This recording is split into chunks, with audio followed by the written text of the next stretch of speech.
Yeah, I watched the game, Paul, on Rangers TV, and that was my feelings straight after the game. After the performance, look, they started the game pretty well. They had a few chances where they should have took and went ahead. They didn't do that, and it seems to obviously affect the players. And the game went on.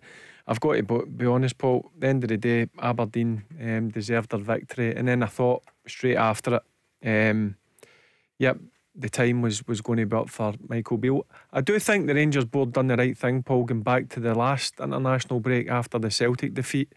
I think they should have gave him time, and they did give him time, but over the piece of the last 3 or 4 weeks, Paul, yeah, they've won some games, but some of the performances haven't been at the levels and the standards that are expected as a Rangers team, and ultimately that falls on the manager's shoulders. And now they've made a decision.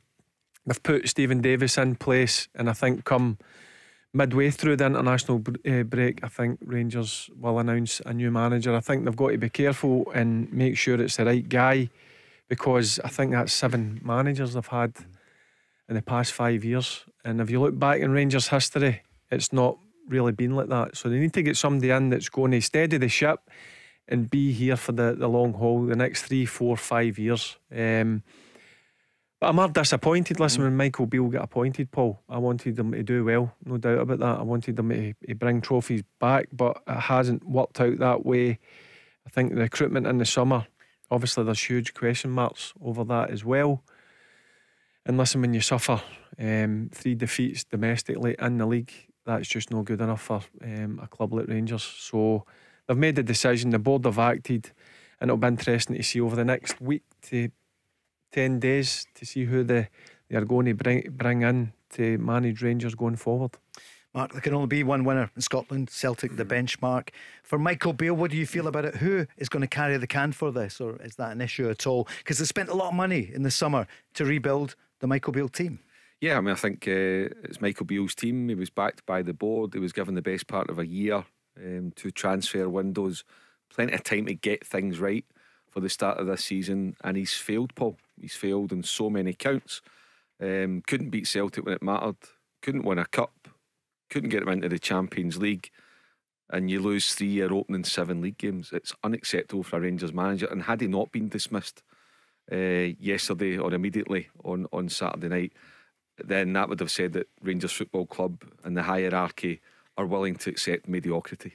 So they had to act on it, and they need to now go and find an experienced manager. This will be John Bennett's full call with James Bisgrove. They did not fire Giovanni Van Bronckhorst, which in hindsight is the wrong decision.